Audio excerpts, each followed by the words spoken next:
Friend, आज हम लोग करने वाले हैं गवर्नमेंट के स्ट्रक्चर को, जो हमारे यहाँ लोकतंत्र है और लोकतंत्र पर आधारित जो सरकार की व्यवस्थाएं है, जिसमें हमारे जो है पूरे देश को चलाने के लिए संविधान ने 3 अलग अलग स्तंभ बनाए हैं: विधायिका, कार्यपालिका और न्यायपालिका।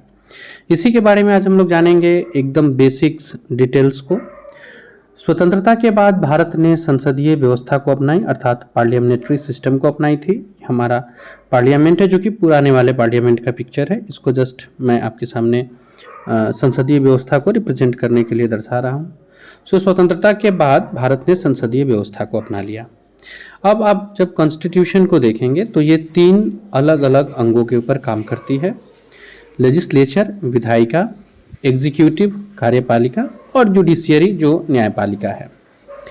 विधायिका का अर्थ आप जानते ही होंगे, जो विधि बनाता हो, जो नियम बनाता हो। कार्यपालिका जो उनको पालन कराता हो, और न्यायपालिका जो इस चीज़ को देखे कि ये चीज़ अच्छे ढंग से हो रही है या नहीं हो रही है। विधायिका लॉ मेकिंग बॉडी है, यानी कि इसका कार्य है नए कानून को बनाना, या पुराने कानून में अगर समयानुसार कुछ बदलाव करना है तो उस बदलाव को करना।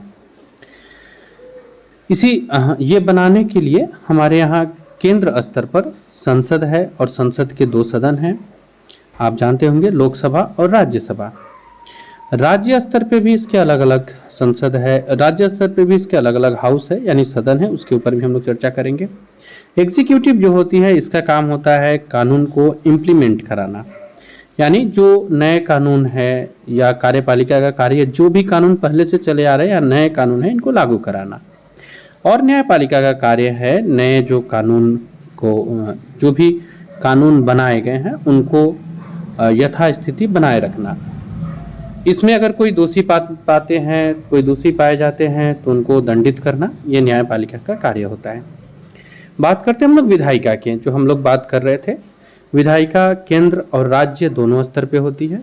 केंद्र स्तर पे जो होता है वो पूरे भारत को रिप्रेजेंट करता है, पूरे भारत के लिए होता है, और राज्य के लिए अलग अलग होता है। और ये जब पूरे राज्यों को मिला दिया जाता है तो केंद्र के लिए वो हो जाता है। केंद्र के लिए जो है वो है आपको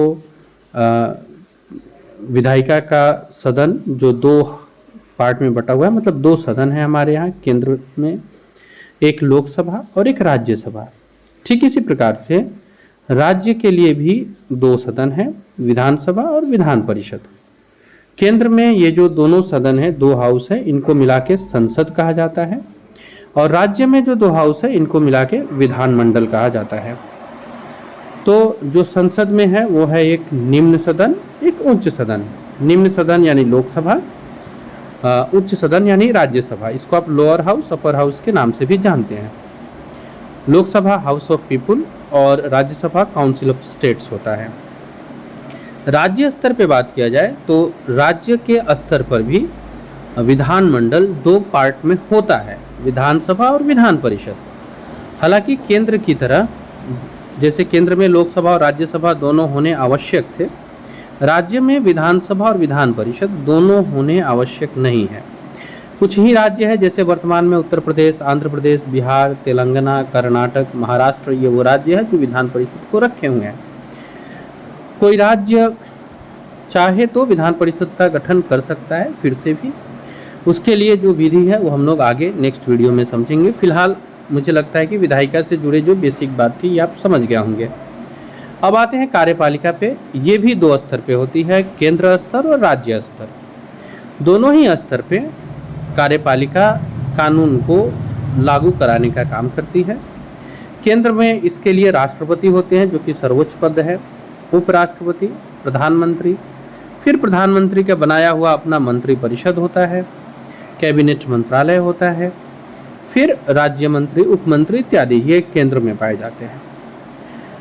सिमिलरली अगर हम लोग राज्य स्तर पर देखें तो राज्यपाल, राज्यपाल, मुख्यमंत्री, ये इनकी एक सीढ़ी शुरू होती है, जिसमें राज्यपाल है, मुख्यमंत्री है, मंत्री परिषद है, फिर यहाँ पर भी जो करीब के मंत्री होते हैं वो अलग से एक परिषद, अलग से कैबिनेट में आते हैं।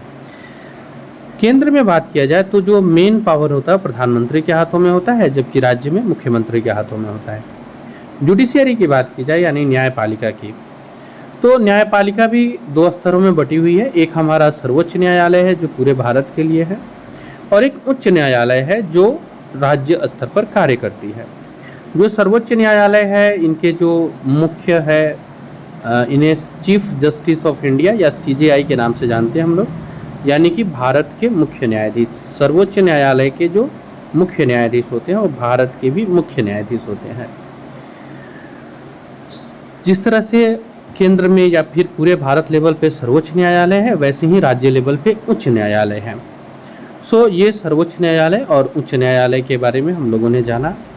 ये जो वीडियो था फ्रेंड्स, ये बहुत बेसिक लेवल पे कुछ बातें हम लोगों ने जानी, बहुत बेसिक लेवल की कुछ बातें हम लोगों ने जानी जो कॉन्स्टिट्यूशन के एकदम बिगिनिंग लेवल का है।